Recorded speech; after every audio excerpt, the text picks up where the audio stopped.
So I'd probably get about 5 to 6 sets of hamstrings done. And then that was it when I was lifting super heavy.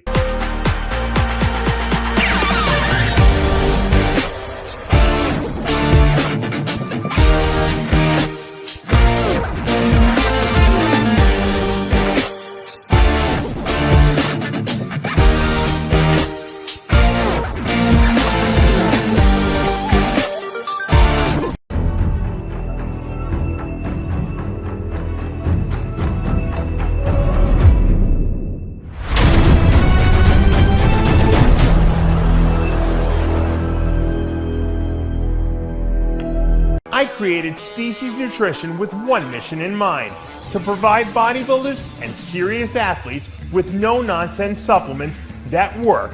I put my name and reputation on every bottle of Species Nutrition products. If you want to be your absolute best, join the evolution.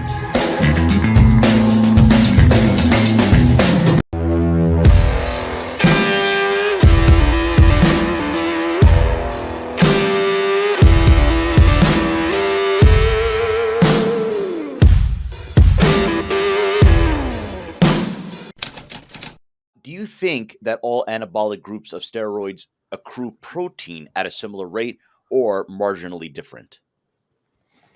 Well, it's a tough question to answer, because it's like, that means that it would imply that we have a quantification for how much, each steroid builds muscle. We really don't. I mean, everyone responds differently.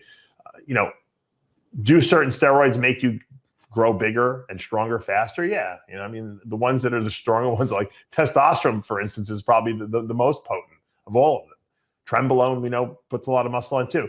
Do the strongest steroids have the most side effects? Usually they do. Yeah.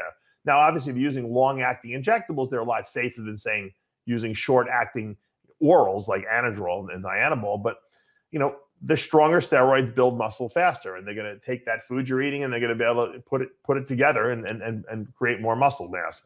Theoretically, obviously, assuming you're training properly. Because remember, the body will only repair what you damage. So if you can really, and this was the whole insight behind Dorian Yates training, was increase the intensity, reduce the volume.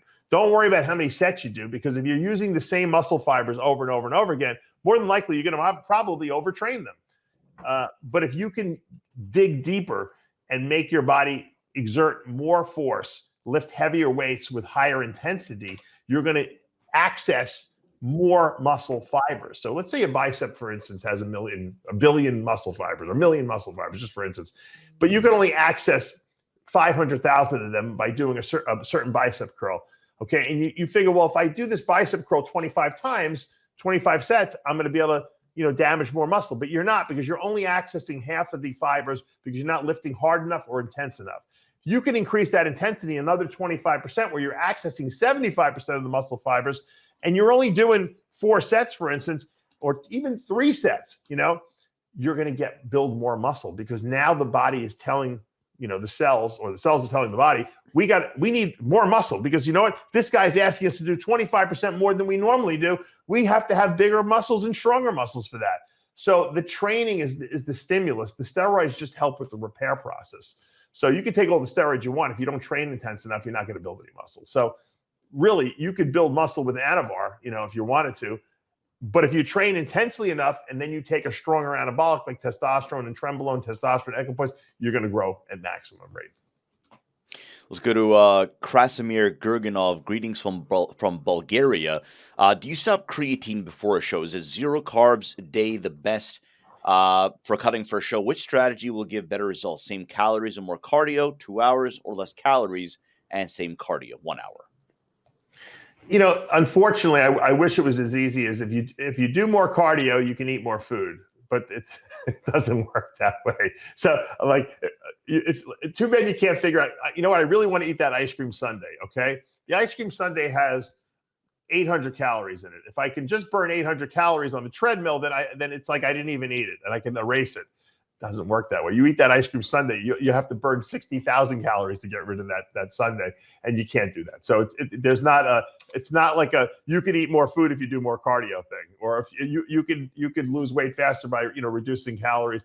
it's macros. Your body needs a certain amount of macros, and that's really what you have to determine. Now, the first part of the question, I think I ignored Yeah, it. do you stop creatine? Creatine. Lee? Yeah, so creatine is something I usually stop at 2 weeks out. Yeah, I don't even really use it with my people pre-contest. I only really use it off season. But you definitely have to stop it a week or two before, because it definitely causes a little bit of fluid retention, and you cannot take creatine when you're not drinking. So when you're dehydrating the last couple of days, you can damage your kidneys if you're taking creatine. So you don't want to do that for that reason too. Let's go to Marty Muniami. Every time I have whey protein, I get heartburn. Tried multiple brands, some with little to no fillers. But when I have a beef collagen protein or a vegan protein, I'm fine. I'm not lactose intolerant. I can have milk, etc. I can have everything else, just not whey protein. What could cause that? Usually when people report this, it's usually because they're using a certain brand of protein. And sometimes certain flavoring systems can cause indigestion. I don't know, just certain things make people get into, cinnamon, for instance, sometimes irritates people's, gut a little bit. And you wouldn't think that that's what it is, but it's the cinnamon. It's not necessarily the whey protein. If you get indigestion, is not really caused by a lactose issue. Usually indigestion is by the flavoring system. Just like if you're eating food, some people get indigestion when they eat chicken, when they put certain seasonings on it. And they don't even realize it, especially hot sauce. I know guys who put a lot of hot sauce, which you should do anyway, but you don't realize it. But off season, it doesn't bother you. But pre-contest, it does, because you're not eating as much food that's going to absorb all that hot sauce. So you're putting excessive amounts, and it might cause indigestion. What I recommend you do is get some apple cider vinegar, Bragg's apple cider vinegar, the one with mother that has the pulp in it. And you take a tablespoon of that. I mix a tablespoon twice a day with my 2 Fiberlyze shakes I take. And you know what? I never have indigestion. If I do get it, I mix it with 6 ounces of water, a tablespoon of apple cider, and drink it, and it's gone. So there are a lot of natural remedies that can help you get rid of that as well. And like I said, so a lot of times those vegan proteins do have some carbs in it, and they don't really use artificial sweeteners in those. So that's probably what it is. It could be the artificial sweetener too that's causing it, but it's usually that artificial flavoring system that will make some people get the indigestion. Sarah Bogish asked a question that I know you're very particular, or rather very fond of answering, and that is your leg workout. I mean, if you were to go down as far as sets, reps, the different things that you did for your hamstrings. I know you're big on squats, but if you could explain your leg day workout. Yeah, I would usually either come into the gym and I would do either leg extensions first, and I would switch off. Sometimes I would start with pre-exhausting, doing some leg extensions, warm my legs up with that. But I would do my sets. I wouldn't do just a couple warm-ups and then go back to it later. I would do my leg extension either first, or I would do it after pressing and squatting movements. Let's assume it's the day I'm not doing it. So I would come in, I would usually stretch a little bit. I'd go to squats. I would do, usually it was up to 6 sets at one point, because, I was lifting so heavy. You can't just jump from, 135 warm up to 405. You have to go 220, you go 225, you go 315, you go 405. And then I would usually do 485. And then I would do the 600 pounds. But for most people, they're not going that heavy. So 4 or 5 sets of squats is usually pretty good. Then I would either do leg press or I would do hack squat. I would never do both, because I think that's too much already. And I would usually do 2 or 3 sets of those. And then I would go from there. I would do my leg extensions. And from leg extensions, then I would go to hamstrings. And I would usually do 2 different exercises. I would do usually lying leg curls. And I would do like one-legged leg curls at a time. Usually if the gym had a machine where you can stand and do the one-legged leg curls, I would do that. So I'd probably get about 5 to 6 sets of hamstrings done. And then that was it when I was lifting super heavy.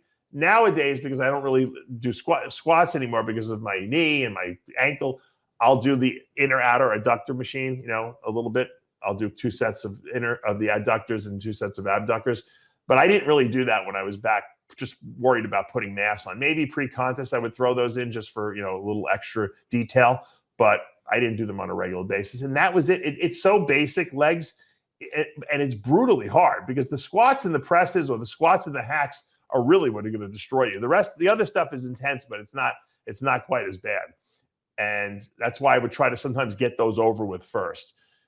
There were times where I reversed the order, where I would do hamstrings first, and then I would do leg extensions, and then I would do squats last. And I never was able to squat as heavy, obviously, when I would do that. But sometimes it was good just for a change of pace.